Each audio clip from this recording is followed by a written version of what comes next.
라는 제목으로 하나님 말씀을 상고해 보겠습니다. 지난 한 주 동안 우리 나라를 좀 이렇게 뜨겁게 관심을 모았던 부분은 제주도 4.3 사건에 대한 그 역사적 재조명 문제가 온 국민들의 마음을 좀 이렇게 끌어모으고 또 안타깝게 하고 하는 그런 일이 있었습니다. 1947년 4월 3일부터 해서 1954년까지 한 7, 8년여간에 제주도민들이 빨갱이로 몰려서 또 더러는 아무 이유도 없이 그렇게 해서 군경에게 죽은 사람이 2만 5천 명 내지 3만 명, 당시 제주도 사람들이 30만 명인데 도민 10분의 1 정도가 학살당하다시피 한 그런 일이 있었습니다. 이것이 역사에 묻혀서 별로 조명을 받지 못하다가 1980년대에 와서야 비로소 이제 재조명이 이루어지게 되고 이제 그분들에 대한 안타까운 마음들이 이제 역사의 기록에 남게 됩니다. 6.25 사변 이외에 한국 근대사에 있어서 가장 가슴 아픈 일이 바로 이 사건이 됩니다. 그래서 이제 제주도에서는 이제 여러 가지 일들로 이제 이 일들을 다시 복원하고 기억하고 이제 이렇게 하면서 이들의 유가족들에 대한 보상 문제와 그 유네스코 그 역사 기록유산 등재 이런 것부터 시작해서 한 117개의 사업을 관계된 사업을 추진하고 이런 이야기들을 우리가 아마 지난 주간에 많이 들어보셨을 것 같습니다. 그러면서 이 전체적인 스토리에 가장 많이 반복되는 이 명언 같은 말씀이 하나 있는데 어떤 얘기냐면은 슬픈 역사를 기억하지 아니하면 똑같은 역사가 되풀이된다. 같은 역사가 되풀이된다. 이 말이 이제 지난 한 주간 내내 아마 쟁쟁하게 많이 울렸을 겁니다. 굉장히 의미 있는 말이죠. 과거에 어두웠던 또는 슬펐던 역사를 분명히 기억하지 않으면 앞으로 똑같은 어두운 일들, 슬픈 일들이 반복된다. 굉장히 타당성이 있는 말입니다. 지나간 역사를 우리가 또한 외치지 아니하면 역사는 없어진다. 이런 얘기도 있습니다. 오늘 이 말씀을 시작을 하면서 이야기를 먼저 이렇게 꺼내는 것은 우리 신앙생활에도 이러한 원리를 굉장히 밀접하게 접목시켜 볼 수 있는 부분이 있다는 겁니다. 우리가 지난 주일 부활절 감사 예배를 특별히 하나님께 드리게 되었습니다. 그리고 이제 우리의 신앙생활은 또 계속되는데 우리의 신앙생활 가운데서 우리가 과거에 우리의 어두웠던 역사들, 우리가 예수 그리스도를 알기 전에 우리는 공중권세 잡은 자의 자식이요, 어둠의 자식이었던 우리 자신이었고, 우리가 정말 소망 없던 자, 구원받을 수 있는 어떤 가능성도 없던 그런 우리들인 것을 명백한 사실인데, 그걸 가지고 우리가 되돌아보지 아니하면 예수를 믿고 교회에 나오기 시작했다 하더라도 여전히 과거로 어두운 삶으로 어두운 가치관으로 그렇게 되돌아가 살 수밖에 없다는 것입니다. 아이러니하게도 그런 현상들은 얼마든지 있습니다. 내 자신의 과거가 얼마나 부끄럽고 소망 없는 자였는지를 생각하지 않음으로 인해서 예수를 믿고 교회에 나온 다음에도 여전히 별로 변화의 모습들, 완전하지는 않다 하더라도 그래도 변화의 방향의 모습들이 별로 보기가 힘드는 그런 모습들, 여전히 죄 가운데 헤맬 겁니까? 이런 모습들, 여전히 낙심 가운데 헤맬 겁니까? 이런 모습들. 또 다른 측면에서 보게 될 때에 예수 그리스도의 십자가와 부활 그리고 승천하신 일은 과거의 역사입니다. 명백한 역사적 사실입니다. 예언하셨고 그대로 이 땅에 오셨고 그대로 이루셨고 그리고 십자가에 달리시고 죽으시고 부활하시고 승천하신 그 일이 명백하게 이루어지게 되었습니다.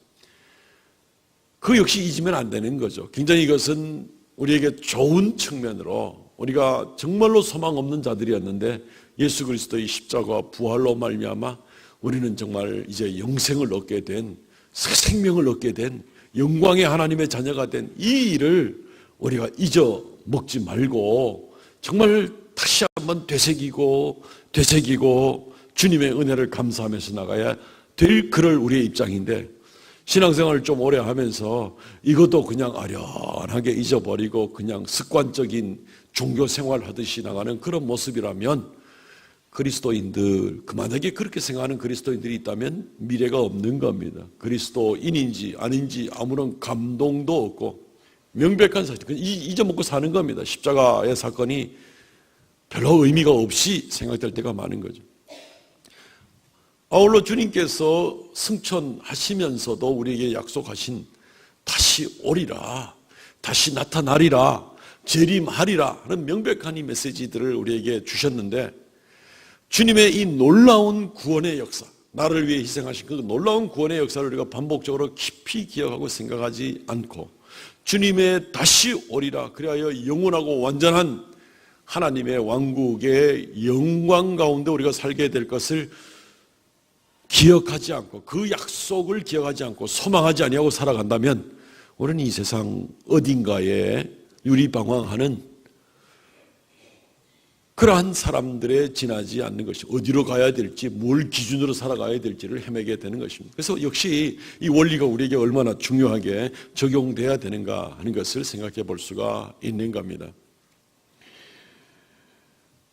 지난주에 이제 우리가 예수님의 부활 사건을 이제 본격적으로 다룰 수 있었고, 또 이제 그 이후에 예수님이 재림에 관한 문제를 좀 연속적으로 생각하기를 원합니다. 그래서 이 4월 달에 데살로니가 전서 5장의 말씀을 좀 차례대로 몇 본문 보면서 말씀을 통해서 우리가 은혜를 나누기를 원합니다.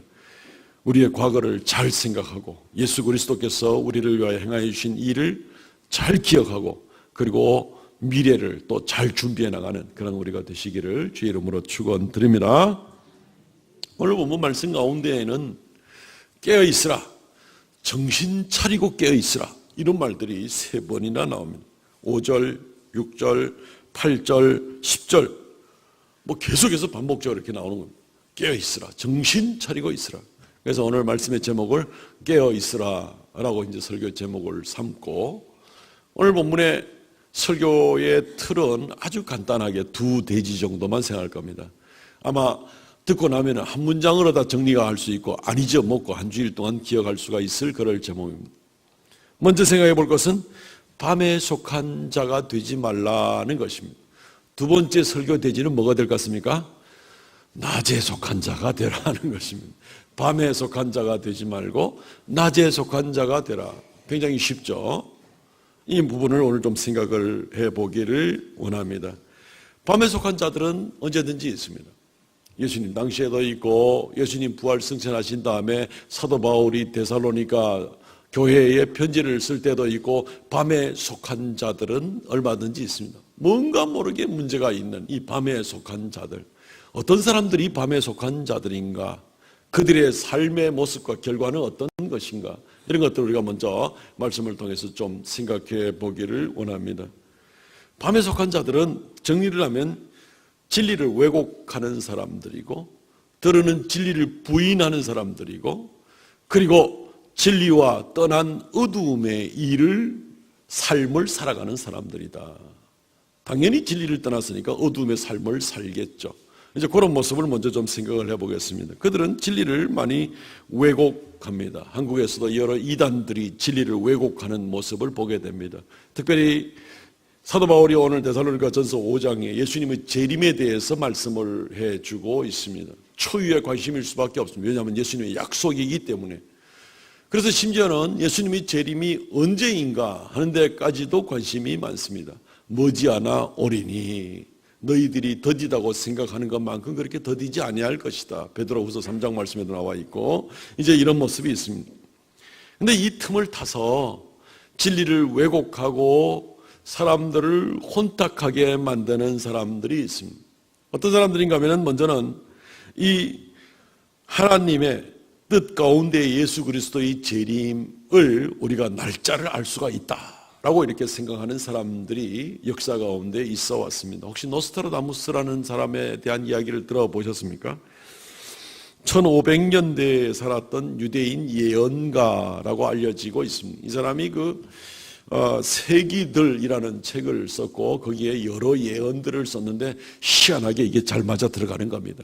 그 심지어 앞으로 몇백 년 후에 일어날 프랑스 대혁명에 대해서도 미리 예언을 하고 정말 그런 일이 일어난 것을 우리가 또 확인도 하고 그게 그 예언 때문에 그랬는지는 모르지만 어쨌든 그런 일들 때문에 굉장히 주목을 많이 받습니다. 근데 이 사람이 1999년에 예수님이 재림하고 1999년에 인류가 다 망한다라고 이렇게 예언을 한 겁니다. 그래서 온 세계가 이 사람의 책 때문에 1999년도에 난리가 났습니다. 시간이 좀 지나가서 잊어먹었습니까? 그때 Y2K 이래 가면서 1999년, 2000년 이래 가면서 저도 그때 살아 있었거든요. 그래가지고 온 세상이 시끄러웠던 그런 일들을 기억합니다. 물론 이루어지지 않았죠. 자기가 예언을 했지만 그것은 결국 거짓 예언인 것이 드러나게 됩니다. 한국 교계를 또 시끄럽게 했던 다미 선교회, 풀었으면 다 미친 선교회라고도 하는데 다미 선교회라고 하는 이장림 씨가 1992년 10월 28일 주님이 재림하신다. 공중 재림하시고 땅에서 그날 휴거가 일어난다. 이래가지고 많은 사람들을 미혹을 했습니다. 성경을 왜곡하는 겁니다. 성경 진리의 말씀은 오늘 1절 2절 말씀에 나왔듯이 그날은 도적같이 임하고 아무도 알 수가 없다고 얘기를 했는데도 불구하고 진리의 말씀을 왜곡해서 우리한테는 예외인 것이 우리가 날짜 계산해서 알 수가 있다. 이래서 1992년 10월 28일 예수님 재림한다. 사람들이 그것 때문에 집도 팔고 직장도 떠나고 학교도 떠나고 가정도 떠나고 이래가지고 집단 생활하고 그날 흰 소복 입고 저 서울의 북한산 꼭대기 다 올라가 기다렸는데 아무도 내려오지 않았습니다. 아무도 올라가지도 못했고 아무도 내려오지도 않았고 굉장히 그렇지만 그 가운데 미혹해서 성도들을 어지럽히는 한국의 많은 이단들이 이 날짜 점치는 이단들 참 많습니다. 성경 말씀은 모른다 그랬잖아요. 성경 말씀은 심지어 천사도 모르고 아들도 모르고 오직 하늘에 계신 아버지만이 그 일을 아신다. 사도행전 1장에 말씀하고 있잖아요. 그런데 진리의 말씀을 왜곡하는 겁니다. 2012년에는 어떤 일이 있었습니까? 잉카 제국의 고대 잉카 제국의 마야어로 기록된 문서들 가운데 카렌다가 있는데 그 카렌다에는 2012년 12월 23일까지만 그 카렌다가 기록되고 그 다음부터는 기록이 끝났다는 거예요. 그러니까 이 신비한 언어같이 생각되는 고대 마야 언어로 기록된 것이 2012년 12월 23일 끝나니까 그때에 온 인류의 멸망이 온다. 이렇게 또 온 세상이 시끄러웠습니다. 영화도 나왔습니다. 2012년이라는 영화. 그래서 사람들이 굉장히 좀 겁먹고 그 해를 지나갔던, 그래서 2012년 이 12월 20일께부터는 바짝 긴장한 사람들이 참 많습니다. 이제 며칠 내로 이제 뭔가 일어날 것 같아가지고.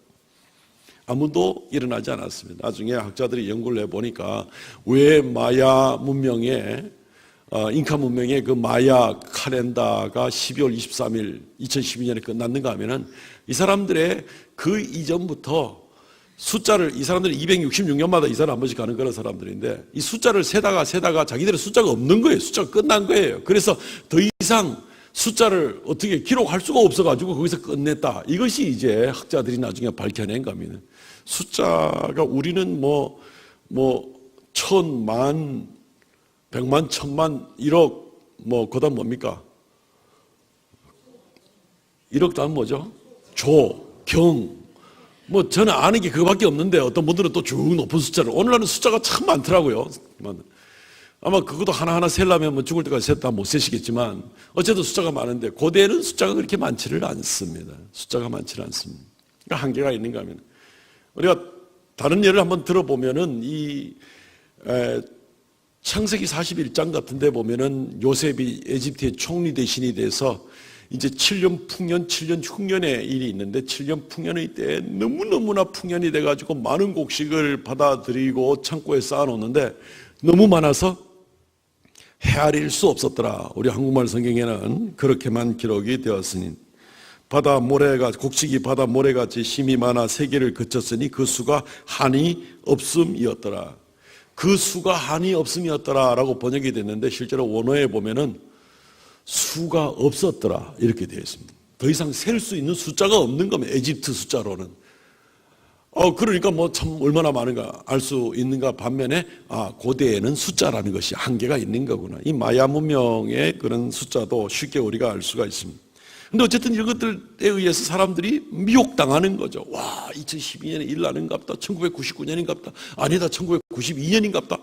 난리가 나가지고 미혹되는 그런 일들이 많습니다. 그렇지만 성경 말씀은 오늘도 말씀에 데살로니가전서 5장 2절에 명백하게 주의 날이 밤에 도둑같이 이를 줄을 너희 자신이 자세히 알기 때문이라. 여기 너희는 성도들입니다. 이 다미 성교회 같은 사람들은 이 3절과 4절 말씀을 가지고 너희에게는 도둑같이 임하지 못하리니 너희는 빛의 아들이기 때문에 너희들은 이 숫자를 알 수가 있다. 날짜를 알 수가 있다. 이렇게 얘기를 하지만 3절, 4절, 5절에 나오는 너희가 2절에 나오는 너희하고 똑같은 사람들이에요. 데살로니가 성도들이에요.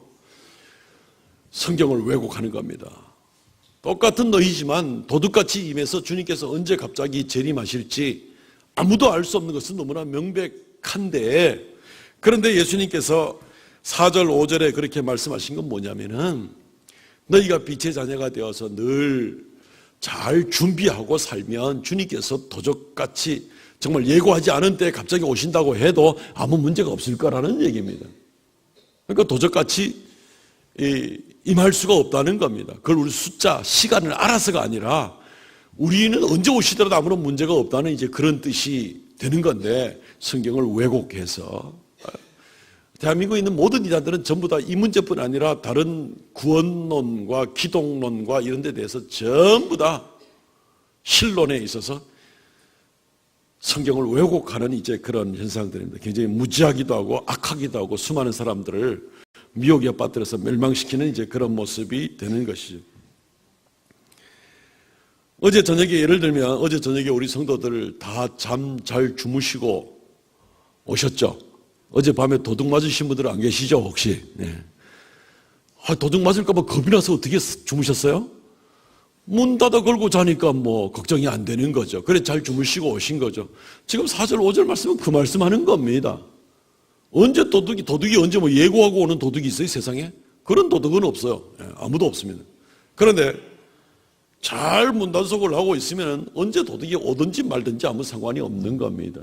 언제 오더라도 문은 든든하고 안전하다는 얘기입니다. 그런 것처럼 예수님이 언제 오실지 몰라도 우리가 오늘 하루하루 빛 가운데 살아가면 두려움 없이 언제 주님이 오시더라도 기쁨으로 우리가 주를 맞이할 수 있다는 이 말씀을 가지고 엉뚱하게 왜곡을 해가지고 수많은 사람들을 미혹을 하고 나가는 그런 모습들을 보게 됩니다.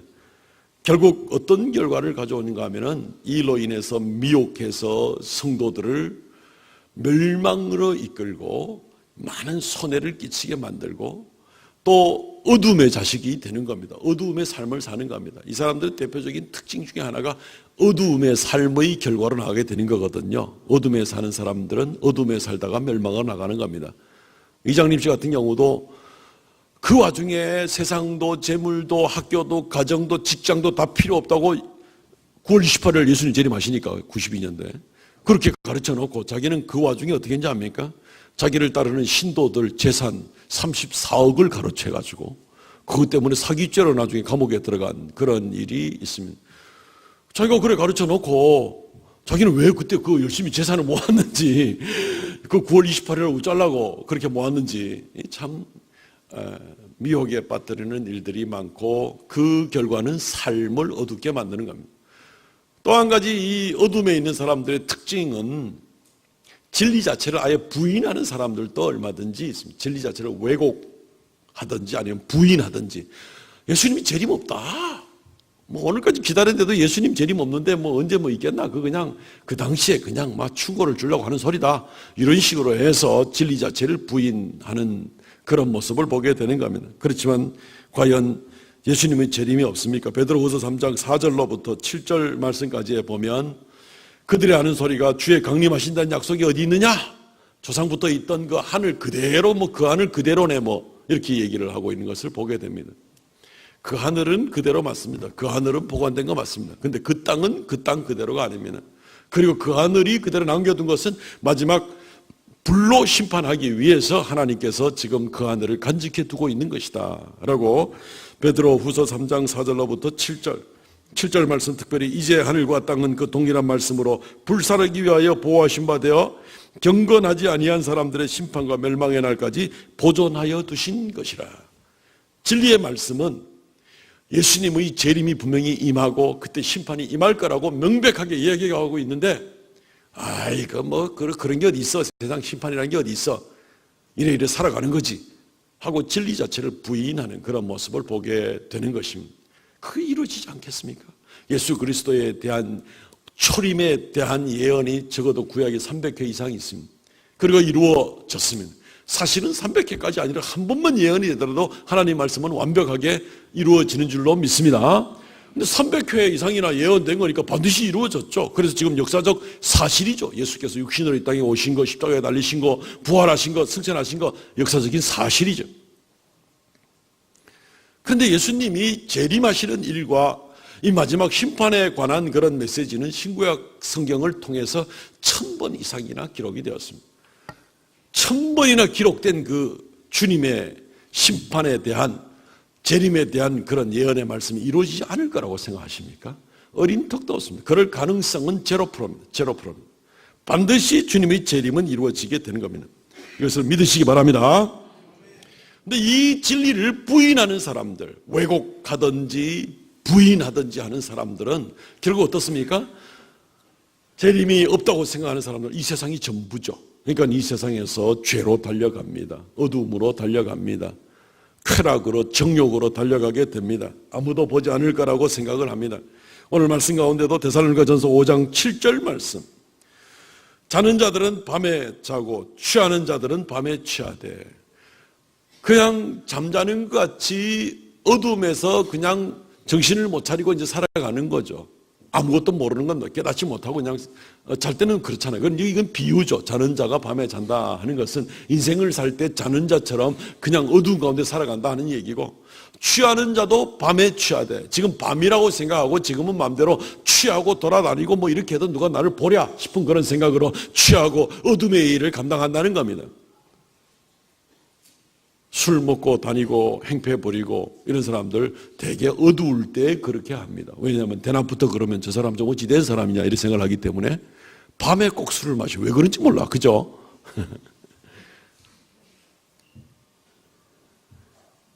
그리고 베드로 후서 3장 3절 말씀 보면, 먼저 이것을 알지니 말세에 조롱하는 자들이 와서 자기의 정욕을 따라 행하며 조롱하며. 이 베드로 후서 말씀 계속 3장의 말씀을 우리가 지금 띄엄띄엄 보고 있는데, 베드로 후서 3장에 진리를 부인하는 사람들은 조롱하는 그런 인생을 살고, 이들은 정욕 가운데 살고, 그러니까 진리, 하나님의 약속 이런 건 관계없습니다. 그냥 내 욕심이 이끌리는 대로 살아가는 겁니다. 그냥 어두운 가운데 사는 그런 모습을 보게 되는 겁니다. 사랑하는 성도 여러분, 이것이 진리를 왜곡하거나 부인하는 사람들의 특성과 그들의 삶에 나타나는 결과인 겁니다. 진리를 왜곡하고 부인함으로써 내 마음대로 한번 살아보겠다는 겁니다.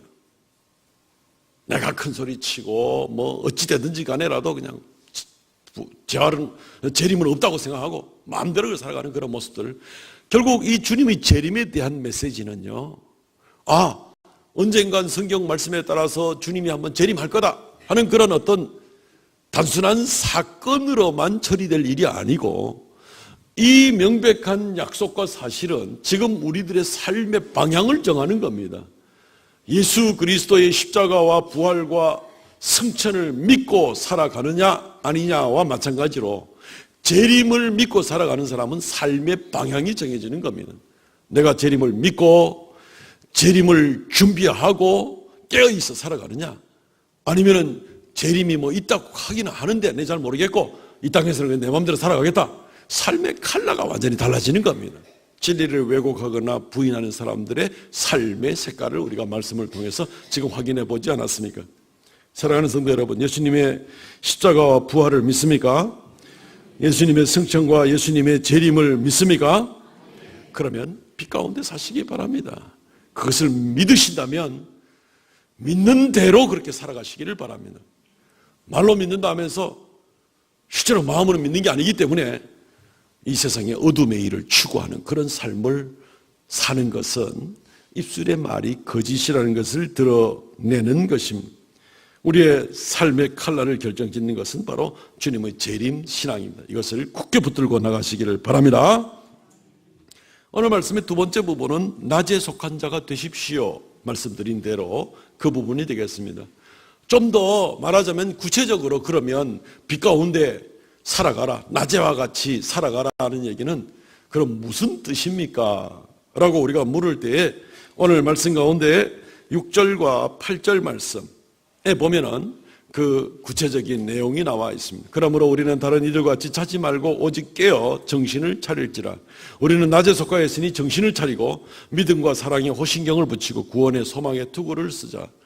정신 바짝 차리자는 얘기고, 정신 바짝 차리자는 얘기는 주님의 재림이 오늘 오후에도 있을 수가 있으니까 정신 바짝 차리고 한순간 한순간 방심하지 말고 살아가자. 그냥 이 세상에 나를 유혹하는 것들과 나를 혼탁하게 하는 것들에 그냥 어리어리하게 따라가고 중심도 없이 살아가는 사람처럼 살지 말고 주님의 진리의 말씀이 나에게 전해주는 대로 오늘이라도 주님의 재림의 때가 있을 수 있다는 것을 알고 정신 바짝 차리고 살아가자는 얘기입니다. 그리고 어디에 집중합니까? 믿음과 사랑과 소망에 집중해 살아가자는 얘기입니다. 8절 말씀에 믿음과 사랑과 소망에 대해서 말하고 있지 않습니다. 이걸 굳게 붙들고 나가자는 겁니다. 재림을 기다리는 사람들, 이들은 당연히 깨어 있을 수밖에 없습니다. 주님의 재림이 언제 올지 모른다고 명백히 이야기하고 있고 오늘이라도 올 수가 있는데 어떻게 우리가 깨어 있지 않을 수가 있습니까? 안 깨어 있을 수 있는 방법은 재림을 안 믿는 겁니다. 여지껏도 없었는데 뭐 오늘 갑자기 있을까 생각을 가지고 안 믿는 겁니다. 그러니까 그냥 깨어 있지 못하고 여전히 그냥 세상적인 생각을 가지고 살아가는 겁니다. 그렇지만 성경은 우리에게 깨어 있으라, 깨어 있으라, 얼마나 이 깨어 있으라는 말을 강조하는지 모르겠습니다. 몇 구절만 한번 보겠습니다. 요한계시록 16장 15절 말씀. 보라, 내가 도둑같이 오리니 누구든지 깨어 자기 옷을 지켜 벌거벗고 다니지 아니하며 자기의 부끄러움을 보이지 않는 자는 복이 있도다. 깨어 있어서 수치스럽게 살지 말라는 얘기입니다. 깨어 있어서 주님의 말씀대로 살아가도록 하라는 얘기입니다. 주님 앞에 설 때에 죄만 짓고 살다가 나중에 수치를 당하지 말라는 얘기입니다. 베드로전서 5장 8절 근신하라, 깨어라, 너희 대적 마귀가 우는 사자같이 두루다니며 삼킬 자를 찾나니. 아니, 우는 사자같이 삼키는데 그 정신 바짝 안 차리고 있을 사람이 어디 있습니까? 재림을 믿는 사람들은 이러한 긴장감을 가지고 살아가는 겁니다. 고린도전서 15장 34절 깨어 의를 행하고 죄를 짓지 말라. 하나님을 알지 못하는 자가 있기로 내가 너희를 부끄럽게 하기 위하여 말하노라. 죄 짓지 말라는 겁니다. 깨어 있으라는 얘기입니다. 두렵고 떨리는 마음으로 깨어 있으라는 얘기입니다. 부끄럽게 하기 위하여 말하노라. 이거는 역설이죠. 부끄럽지 않으려면 깨어 있어서 죄 짓지 말라는 겁니다. 죄를 추구하지도 말라는 겁니다. 주님이 언제 오실 줄 알고. 로마서 13장 12절 말씀. 밤이 깊고 낮이 가까웠으니 그러므로 우리가 어둠의 일을 벗고 빛의 갑옷을 입자. 비슷한 말씀들 계속해서 성경 도처에 깨어 있어라, 깨어 있어라, 깨어 있어라. 그리고 빛 가운데 살도록 해라. 우리가 읽은 말씀 가운데는 믿음과 소망과 사랑 가운데 굳게 붙들려 그렇게 살도록 애를 써라. 그 준비가 안 되다가 주님께서 갑자기 오시면 그거 어찌 감당하겠습니까? 우리는 오늘 하루를 살 때에 주님 앞에 주여, 지금 오시더라도 내가 주님 앞에 나가서 주여, 내가 이러이러한 죄인이었지만 예수님 은혜로 예수 믿고 내가 이렇게 그 이후로는 경건한 삶을 내가 추구하고 살아왔습니다. 주님의 뜻을 이루기 위하여 내가 부족하지만 최선을 다하여 살아왔습니다. 마귀의 꼬임이나 세상의 유혹이나 나의 혈기나 악함이나 이것을 벗어나서 주만 따르려고 노력하고 최선을 다해서 살아왔습니다. 하나님의 영광을 위하여 주의 복음 증거를 위하여 내가 나름대로 최선을 다하고 살아왔습니다. 부족하지만 열심을 다해 살아왔습니다. 이거 고백할 수 있어야 되지 않겠습니까?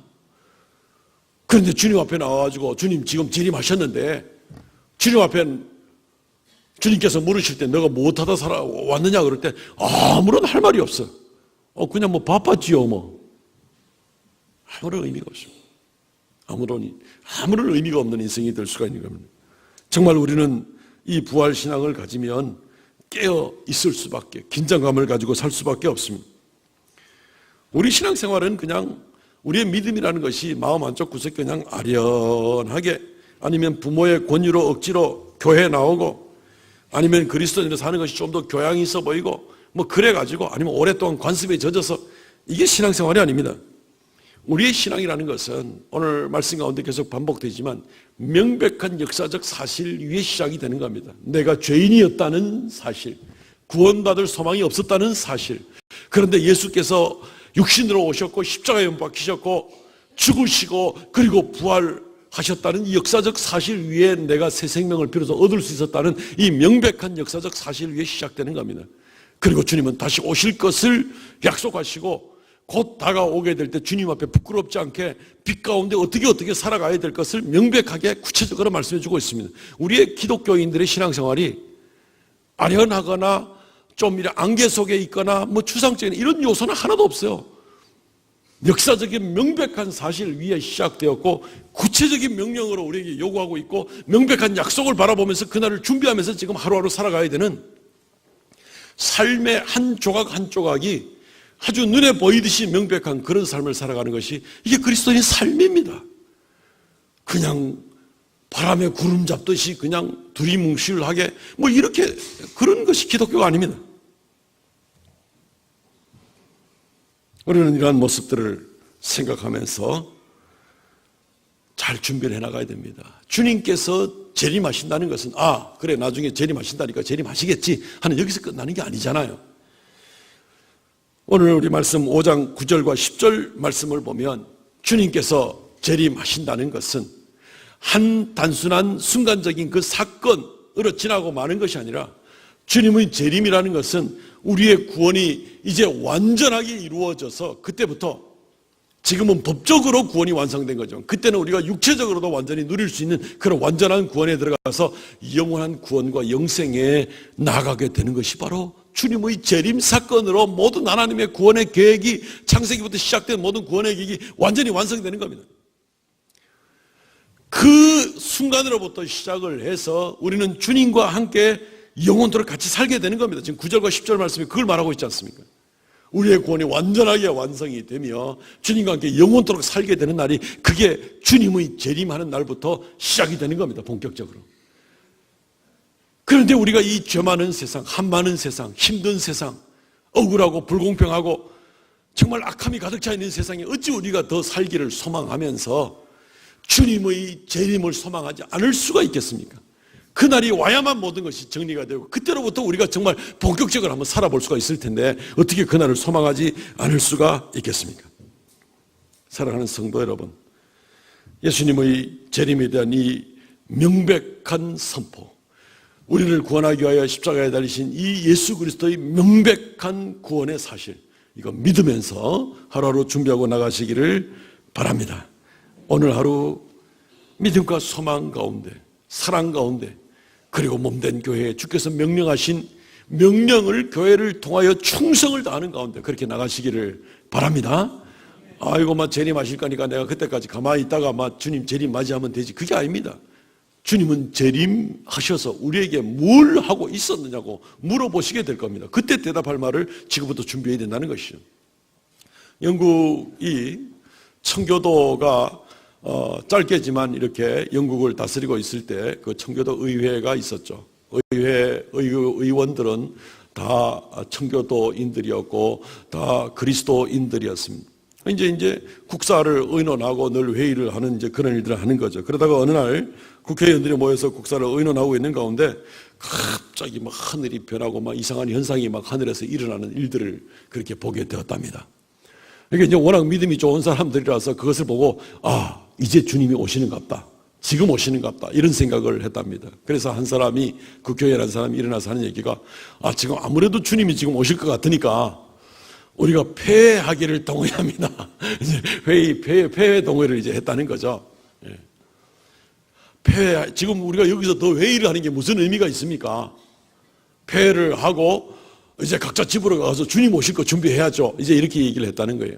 그러니까 다른 청교도 국회의원이 일어나서 주님이 지금 재림을 하신다 하더라도 우리는 하던 이 회의를 계속해서 이 나라의 수십만 수백만 국민들을 위해서 정말 가장 바른 정치를 하고 이들을 이끌고 나갈 수 있도록 지금 바른 결정들을 하고 나가는 일이 중요합니다. 그럴 때에 하나님의 뜻대로 우리가 이 일을 감당해 나가고 이럴 때에 주님께서 지금 재림하셔서 여기 오신다 하더라도 주님이 정말 기뻐하실 겁니다. 사실은 예화이긴 하지만 이것은 의미 있는 그런 이야기가 되는 거죠. 주님 재림하실 거니까 내가 지금 직장 생활하거나 이 세상에 생활하는 게 무슨 의미가 있어? 이거 그만두고 그냥 집에서 기도 나오고 앉아있는 게 낫지. 그게 아닙니다. 주님께서 우리에게 사명을 주셨습니다.